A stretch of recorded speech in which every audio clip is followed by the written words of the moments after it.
Oi pessoal, tudo bem? Hoje eu queria trazer um vídeo histórico aqui para o canal, ok? Esse vídeo é muito importante, ele nunca foi feito no YouTube, porque ele vai dar a vocês a noção de valores e de contratos e da economia da Fórmula 1 nos anos 80. Eu vou fazer um total de 2 vídeos, ou seja, aproximadamente 20 minutos cada um, para não ficar muito cansativo aí para vocês assistirem. E nesses 2 vídeos eu vou trazer tudo o que eu puder de informação, né, dos custos da Fórmula 1. Vocês vão saber quanto custa para patrocinar cada módulo do carro, quanto ganham em média os pilotos de ponta. Vocês vão ter noção de tudo. Tudo vai clarear para vocês. Desde quanto se custa para promover um GP naquela época, até coisas que a FISA nunca divulgou, por exemplo, e nem a FOCA, como o caso de premiações. Qual é o critério para se dividir o dinheiro? Enfim, vocês vão saber isso tudo. Quanto custa cada componente do carro? Quanto custa para se anunciar nos módulos do carro, né? Dependendo do time. Vocês vão ver que a diferença é absurda e bate totalmente com o que o Jack Oliver deu em entrevista lá em 1984. Resumindo, vocês teriam uma noção com esse vídeo de como é a economia da Fórmula 1 dos anos 80. É raro eu pedir para vocês compartilharem vídeo, né? Mas esse aqui é o tipo de vídeo que, se vocês puderem compartilhar, vocês vão me ajudar demais. E é muito legal para que as pessoas conheçam realmente como era, né, a base econômica da Fórmula 1 dos anos 80, e vocês vão ver que existe uma diferença grande entre os times, porém não chega próximo do que é a diferença econômica na Fórmula 1 atual, por exemplo. Bom pessoal, e é importante também dizer para vocês que todos os valores que vocês ouvirem no vídeo são em dólar.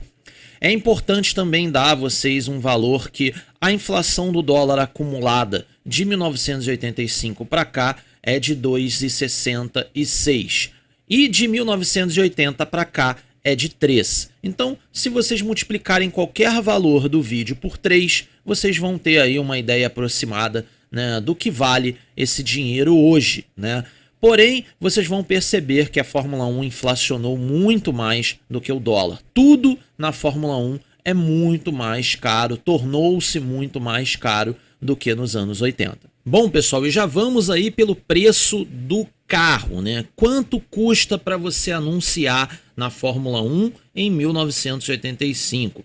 E a GPI traz valores para a gente bem interessantes. Por exemplo, um sidepod na Williams custa 2,5 milhões de dólares. É exatamente o valor que a Canon paga ao time britânico. A Lotus cobra menos da metade desse valor para a Olympus. Segundo a GPI, né, a marca de câmeras fotográficas pagava 1 milhão de dólares pelo sidepod da Lotus. E esses valores vão caindo até, por exemplo, a gente chegar na Osella, aonde um sidepod custa cerca de 650 mil. Já que a gente está aí falando de 650 mil, né? Para vocês terem noção, é perto disso o valor que a McLaren recebe pela Hugo Boss. Acreditem, aquele loginho minúsculo no carro, ao lado ali, né, do habitáculo, custa $500 mil. Mais, né, o que aparece nos cintos de segurança e no top do macacão dos pilotos, ou seja, na parte de cima ali, né, do macacão dos pilotos. Somando isso tudo aí, $500 mil, o que a empresa paga para a McLaren. Para vocês terem noção, os mesmos 650 mil dólares, né, que a Osella recebe pelo sidepod, a McLaren recebe exatamente esse valor, segundo a GPI, para ter o nariz do carro, né, com o logo da Shell. E acreditem, a Shell ainda fornece o combustível para a temporada toda e os lubrificantes. E ainda paga 650 mil dólares para ter aquele logo no nariz do carro. Lembrando a vocês, né, que mais tarde, na década de 80, a Shell vai aumentar sua participação na McLaren, né, adquirindo os sidepods. E aí, né, ela vai investir com certeza bem mais dinheiro. Tá bom, pessoal? Vamos falar um pouquinho aí de patrocínio master e tabagistas, né? Sem contar o pagamento dos pilotos, ok, pessoal? Porque esses pilotos são pagos por fora pelas tabagistas. Eu vou trazer aqui, segundo a GPI, o que a tabagista paga para a equipe. A McLaren recebe mais ou menos 7 milhões de dólares da Marlboro, né, da Philip Morris Marlboro, para ter os sidepods do carro, a frente do carro e o aerofólio do carro, fora a pintura geral do carro, né? Ela tem aí, então, né, 7 milhões de dólares e esse número faz total sentido. Aí vocês vão perguntar, mas Felipe, por quê? Porque na biografia do Peter Warr, né, é dito lá que o patrocínio que ele fechou com a americana R.J. Reynolds para 1987 girava exatamente em torno de 7 milhões de dólares para fazer a Lotus se tornar amarela, né? Lembrando a vocês que a Lotus deu um enorme salto, visto que ela recebia da Abate Souza Cruz 3,6 milhões de dólares, sem contar as cotas da Imperial Tobacco. Então eu acredito ali que você somando tudo, né, muito provavelmente aí o grupo Abate Souza Cruz e Imperial Tobacco deviam deixar na Lotus ali algo em torno de 4,5 milhões de dólares. E aí eles deram um grande salto indo para 7 milhões. Né? E foi um patrocínio importantíssimo na história da Fórmula 1, né? Porque foi um patrocínio inédito. Por que inédito? Porque entrou na categoria uma tabagista nova que fazia frente à Marlboro, né? Isso não acontecia antes. Aí vocês vão me perguntar, mas Felipe, tem a Gitanes, Felipe tem outras patrocinadoras. Sim, tem outras tabagistas, mas para vocês terem noção, segundo a Grand Prix International, o contrato da Gitanes com a Ligier em 1985 girava em torno de 1,8 milhões de dólares. Porém, a gente tem que tomar um certo cuidado com os Gitanes, porque vocês vão lembrar, a Gitanes não patrocinou a Ligier toda a temporada de 1985. Não foi a temporada inteira. Só para dar informação para vocês, a Ligier foi patrocinada 7 corridas pela Gitanes em 1985 e recebeu 1,8 milhões de dólares. E aí, se a gente fizer uma divisão simples aí, a gente vai chegar numa conta de 250 mil dólares para cada uma dessas 7 provas. Se a gente pegar esses 250 mil dólares e multiplicar por 16 provas, dá aí 4 milhões de dólares. É um belo patrocínio, um pouquinho abaixo aí do que provavelmente recebe a Lotus e bem abaixo do que recebe a McLaren, ou seja, é mais ou menos essa a grandeza das tabagistas no grid em 1985. Ainda falando de tabagistas, isso aqui foi inacreditável para mim. Por aquele logo da Marlboro com o nome do piloto dentro, aquele do lado do habitáculo, aquele logo minúsculo, a Ferrari recebe 1,8 milhões de dólares por aquilo ali. E mais, a Marlboro ainda paga os 2 pilotos que sentam nos carros Ferrari. Então, se você for colocar aí pelo menos 1 milhão de dólares para cada um, que era o salário do Arnoux, que era segundo piloto, o Alboreto era primeiro piloto em 84, né, e o salário do Arnoux era de 1 milhão de dólares, é lógico que o salário do Alboreto também era de 1 milhão de dólares, ou talvez até mais do que isso. Então, no total aí, a Philip Morris Marlboro gasta aí tranquilamente 3 milhões e 800 mil dólares na Ferrari para ter esse logo minúsculo aí que vocês estão vendo e alguns logos no macacão dos pilotos. Essa aí realmente me impressionou. É muito dinheiro para muito pouca pasta de retorno, mas é a Ferrari, né? É muito interessante, por exemplo, e bate totalmente com o que é dito pelo Jack Oliver naquela entrevista de 1984, né? É dito na revista Grand Prix International que carros como Tyrrell e Arrows, né, os sidepods mais a asa traseira, somando isso tudo, custa 2 milhões de dólares. Então vamos colocar aí 1 milhão para cada módulo, para ficar mais fácil, né? E se você for juntando ali, né, a coxa de retalhos da Arrows, dá mais ou menos os 5 milhões de dólares que o Jack Oliver fala naquela entrevista lá de 1984, né? Faz todo sentido. Bom, pessoal, e agora talvez o que vocês mais queriam saber. Como são as premiações da Fórmula 1 dos anos 80?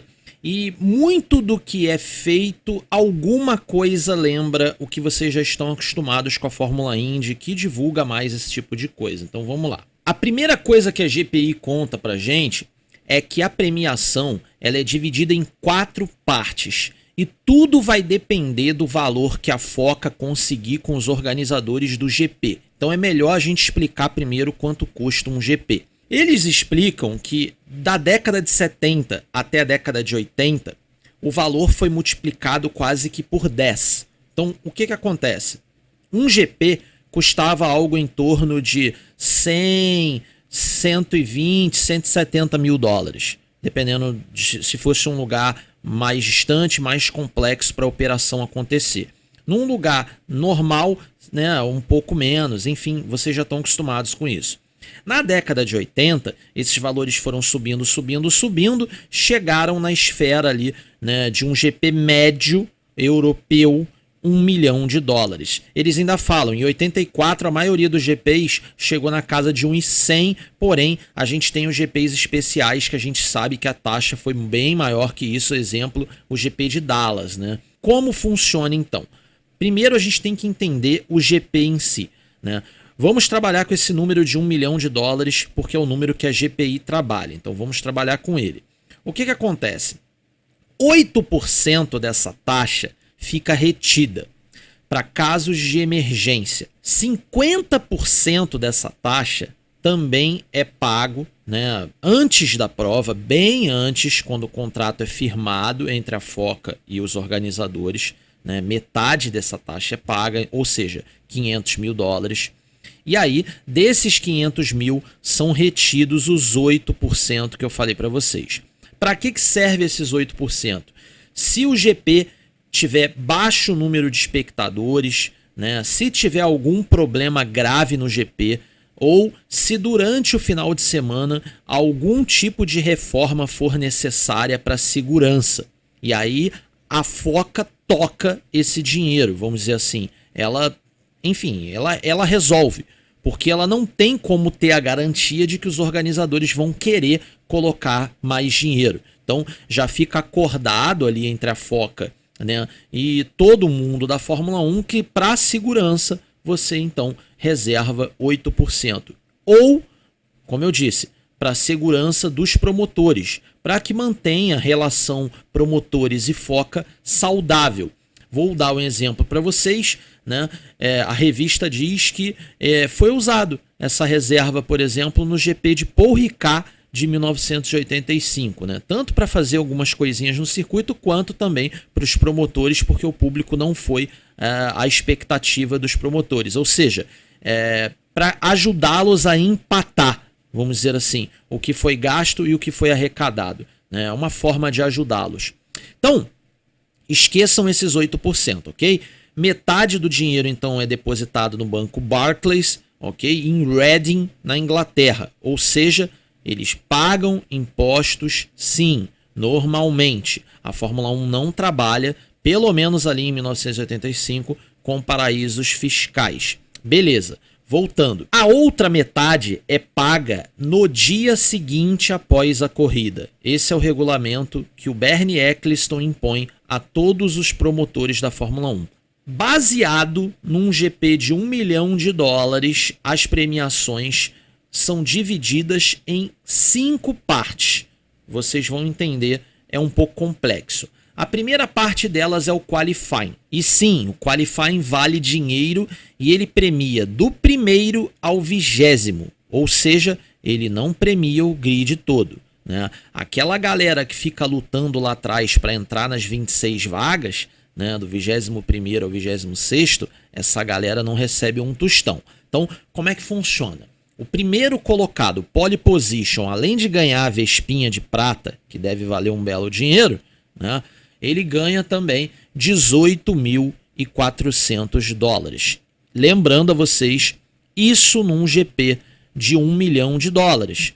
Né? Se o GP tiver uma organização maior que 1 milhão de dólares, esse valor aumenta. Tá bom, pessoal? E por que esse valor aumenta? Porque 20% do arrecadado é destinado para o qualifying. Então, se o valor arrecadado é maior, o que se ganha no qualifying também é maior, ok? E vai reduzindo, ok? 18, 16 para o segundo colocado, 14 para o terceiro, 13 para o quarto, 12 para o quinto, enfim, até chegar a $3.700, que é o que recebe o 20º colocado. A corrida já é um pouco mais complexo, ok, pessoal? A corrida ela é dividida em 4 partes e elas são acumulativas, ok? Vou explicar. O primeiro colocado recebe o prêmio de $50 mil. Logo, conclui-se que ele terminou a corrida. Então, você tem $50 mil, mas isso não significa, ok, pessoal, que ele vai ficar com esses $50 mil e esse é o prêmio. Nada disso. São 4 etapas, né? É como se você tivesse 4 checkpoints numa corrida. Então, como é que funciona? A primeira etapa, né, você largou e conseguiu fazer, né, o primeiro quarto da corrida, você ganha $9.500 se você tiver na primeira posição nesse quarto de corrida, nesse 1/4 de corrida. Quando você chega, né, na metade da corrida, liderando ela, você recebe mais $9.500. E aí, se você fizer 3/4 da corrida, você vai receber $9.500 também, ou seja, é o terceiro pagamento. E o último é o pagamento de $50 mil. No total, então, um piloto consegue aí cerca de $96 mil, né, somando qualifying e corrida, ou seja, se ele fizer tudo perfeito, né, como assim tudo perfeito? Ele faz a pole position, lidera a corrida inteira e vence. Se ele fizer isso, ele recebe $96 mil. Aí vocês vão me perguntar, mas Felipe, e a equipe? A equipe ganha o quê? Gente, é igualzinho na Fórmula Indy. Cada piloto tem um contrato com o seu time de quanto ele tem de direito dessa premiação. E aí eles dão o exemplo do Nigel Mansell. O Nigel Mansell no GP da África do Sul praticamente fez um GP perfeito, né? E na teoria ele receberia aí esses 90 e poucos mil dólares, né? Só que o que acontece? Ele tem no contrato dele que 100% das premiações são da Williams, ou seja, o Mansell não ficou com nada. E em troca, claro, o Mansell recebe um salário fixo. E aí a GPI diz que a maioria dos pilotos prefere o salário fixo para não correr riscos. Porque imaginem, se você fizer uma temporada inteira e tiver um motor lasanha, né, você não consegue fazer quilometragem. Se você tiver numa Alfa da vida, né, o risco é todo seu e daqui a pouco você vai ter que estar custeando passagem do seu próprio bolso porque você não vai ter nem para isso, né? Então, a maioria dos pilotos, segundo a GPI, prefere abrir mão das premiações para receber um salário fixo. E aí, pessoal, o dinheiro ainda não acabou. A gente tem aí, né, como eu disse para vocês, 20% do qualifying, né? A gente tem a premiação de corrida, a gente tem a premiação de final de corrida e ainda tem 35% desse 1 milhão que, segundo a GPI, é utilizado para custos fixos da FOCA, né, para se realizar um GP e pagamento de salários da organização FOCA, ou seja, de todo mundo que é envolvido, acredito eu, direção de prova, enfim, todo mundo que é envolvido, né, na organização de um GP de Fórmula 1. E aí, pessoal, faz todo o sentido o rápido enriquecimento do tio Bernie, né? Faz todo sentido, porque é óbvio que é daí que o tio Bernie tira o lucro dele, ou seja, ele paga todo mundo da FOCA, né, e com certeza o que sobra ele tira um belo lucro aí em cada GP. E acabou, pessoal, é esse o dinheiro? Nananina não. A gente ainda tem as cotas de TV, né? Só para vocês terem noção, em 1985, somando todos os espectadores da Fórmula 1 no planeta pela televisão, a gente está falando de um público de 750 milhões de pessoas. A Fórmula 1 arrecadava com direitos de TV 2,5 milhões de dólares. E esse dinheiro era dividido da seguinte forma: 7% fica para a FISA, 35% fica para a FOCA, e aí então a gente tem o restante que é destinado aos times. E esse montante restante é dividido de acordo com a pontuação no campeonato de construtores. Segundo a GPI, isso explica o fato da gente ter poucos filmes hollywoodianos sobre a Fórmula 1. Na visão da revista, a dificuldade é que dificilmente um filme sobre a Fórmula 1 daria lucro, porque o direito, o copyright para você utilizar as imagens da Fórmula 1, isso acaba ficando tão caro, que você não conseguiria o retorno em bilheteria. Aí, pessoal, vamos para uma parte mais complexa. Tudo o que é arrecadado no autódromo é dividido meio a meio.